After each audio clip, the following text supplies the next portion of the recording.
खबर भोपाल से। विधायक कुणाल चौधरी ने बीजेपी पर निशाना साधा है। बीजेपी के आरोपों का कुणाल चौधरी ने जवाब दिया।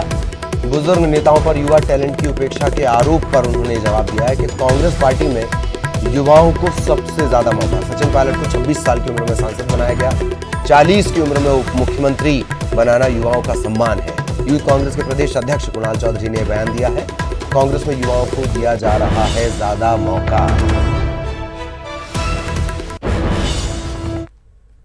मुझे लगता है कि जिस प्रकार से सिंधिया जी और सचिन पायलट जी को इस हिंदुस्तान की राजनीति में जिस उम्र में जो चीज़ें मिली, चाहे वो 26 साल में सांसद बने हों, 31 साल में केंद्रीय मंत्री बने हों, 35 साल में लोकसभा हारने के बाद कहीं ना कहीं पीसीसी चीफ बने हों, फिर उप मुख्यमंत्री 40 साल में, तो ये एक हर राजनीतिक व्यक्ति का सपना होता है। और जितना पद और सम्मान और मान कांग्रेस पार्टी में इन सभी दोनों युवाओं को दिया गया, अगर वो भी कम लगता है तो ये एक सोचने का विषय भी हो चुका है। क्या युवाओं को इतनी जल्दी ये चीज़ें देने का व्यवस्था बची कि नहीं? चाहे इस देश के अंदर जितने नए नए पॉलिटिशियन हो, कांग्रेस पार्टी ने बेहतर मौके दिए, केंद्रीय मंत्री तक बनाया। आज समय है कि हम लोग किस तरीके से पार्टी के साथ खड़े होकर इस देश की वो नकारात्मक विचारधारा को, जो घृणा की, नफरत की, इस देश के लोकतंत्र को खत्म करने की, उसके खिलाफ खड़े और बीजेपी कहने से पहले खुद अपनी पार्टी में देखें। सहयोगी अनुराग इस वक्त हमारे साथ जुड़े हुए हैं। अनुराग, आप तक मेरी आवाज अगर पहुंच रही हो तो सवाल मेरा ये कि राजस्थान के सियासी उठापटक का मध्य प्रदेश में हर तरह से माइलेज लेने की कोशिश है, तभी तमाम लोगों को युवाओं के टैलेंट की चिंता हो रही है। वो ठीक है, किसी भी पार्टी के हों, बीजेपी के हों, कांग्रेस के भी हों, सभी को युवाओं के टैलेंट की कद्र हो रही है, काबिलियत की कद्र हो रही है, पर माइलेज इसका सियासी उठाना है, वो भी इन 25 सीटों के लिए। अनुराग,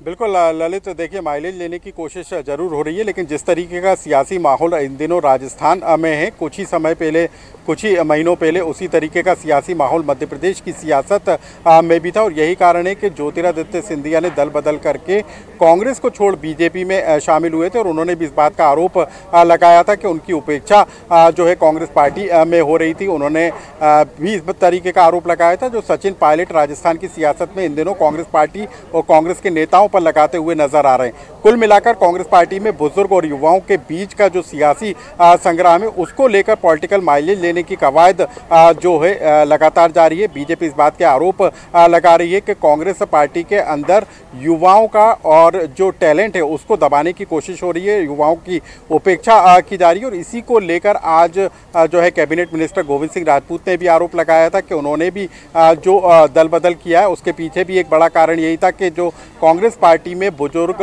नेता हैं वो युवाओं की उपेक्षा कर रहे हैं। और इसी पूरे मामले को लेकर अब प्रदेश में सियासत छिड़ गई है। कांग्रेस कह रही है कि सबसे ज़्यादा मौका देने वाली पार्टी कांग्रेस पार्टी है, चाहे वो कुणाल चौधरी हो जो कि यूथ कांग्रेस के प्रदेश अध्यक्ष हैं, उनको टिकट देकर विधायक बनाया गया। इसके अलावा एनएसयूआई के प्रदेश अध्यक्ष को भी कांग्रेस पार्टी ने टिकट देने का काम किया था। साथ ही सचिन पायलट जैसे युवा नेता को भी मौका 26 साल 25 साल की उम्र में दिया गया। 26 साल की उम्र में वो सांसद बन गए और 40 साल की उम्र में वो उप मुख्यमंत्री पद की कुर्सी तक पहुंच गए। तो कुल मिलाकर दोनों तरफ से इस बात को लेकर अब सियासत छिड़ गई है कि बीजेपी जो है पार्टी कांग्रेस पार्टी के बड़े नेताओं को घेरने में लगी है ताकि वो नेहरू और गांधी परिवार को कटघरे में खड़ा कर सके। तो कांग्रेस भी अब जवाबी हमले की तैयारी में आ गई है और ये बताने की कोशिश में जुट गई है कि कितने युवाओं को कांग्रेस पार्टी के द्वारा मौका दिया गया और जो बड़े पदों तक पहुंच पाए।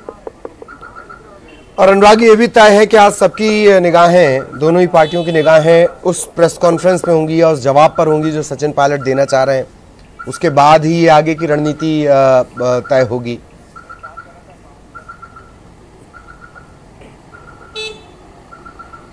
बिल्कुल ललित, देखिए आज सभी की नज़रें सचिन पायलट की होने वाली प्रेस कॉन्फ्रेंस पर टिकी हुई हैं कि वो किस तरीके का फैसला लेने वाले हैं, क्योंकि जिस तरीके से उनको राजस्थान प्रदेश कांग्रेस अध्यक्ष पद से हटाया गया, उप मुख्यमंत्री पद से हटाया गया, उसके बाद अब तमाम तरह की अटकलें लगाई जा रही हैं कि क्या सचिन पायलट अपना खुद का दल या पार्टी बनाएंगे या फिर वो बीजेपी के साथ जाने का काम करेंगे या फिर वो फिलहाल कोई कदम ना उठाएंगे। ये तमाम तरह की अटकलें और कयास लगाए जा रहे हैं और नज़रें अब सचिन सचिन पायलट के अगले कदम पर टिकी हुई हैं कि वो क्या बयान और क्या रणनीति के तहत मीडिया के सामने आते हैं और क्या अब उनकी आगे की रणनीति होगी, क्योंकि बीजेपी के नेता इस बात को लेकर बयान दे चुके हैं कि यदि वो बीजेपी में आते हैं तो उनका स्वागत किया जाएगा। एमपी बीजेपी को भी जो है सचिन पायलट का साथ मिला है। उन्होंने भी कहा है कि सचिन पायलट के साथ मध्य प्रदेश बीजेपी और पूरी बीजेपी पार्टी साथ में खड़ी हुई है। तो कुल मिलाकर अब नजरें सचिन पायलट के अगले कदम पर टिकी हुई हैं कि वो आज प्रेस कॉन्फ्रेंस में मीडिया के सामने किन बातों का खुलासा करते हैं।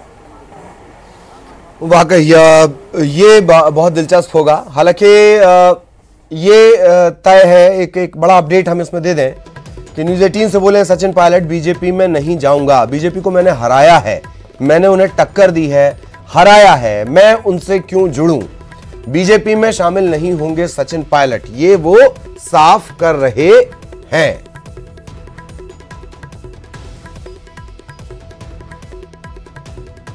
तो ये एक बड़ा अपडेट है। अनुराग हमारे साथ लगातार बने रहे। अनुराग, आपका बहुत बहुत धन्यवाद इस तमाम जानकारी के लिए। तो राजस्थान का जो भी सियासी घटनाक्रम होगा उसका असर मध्य प्रदेश पर जरूर होगा। इधर मंत्री गोपाल भार्गव ने ट्वीट किया है, मंत्रियों के विभाग के बंटवारे से जुड़ा हुआ ये ट्वीट है। मालदार विभाग शब्द के प्रयोग पर उन्होंने आपत्ति जताई है। हम सभी जनसेवा के लिए आए तो मालदार जैसे शब्द सही नहीं है, इससे पार्टी के कार्यकर्ताओं में भी अच्छा संदेश नहीं जाएगा। मुझे जब जो विभाग मिला मैंने उसकी जिम्मेदारी निभाई। इतिहास गवाह है, बीजेपी कभी व्यक्ति आधारित पार्टी नहीं रही। मेरे विचार से ऐसे शब्द राजनीति में उपयोग नहीं होने चाहिए।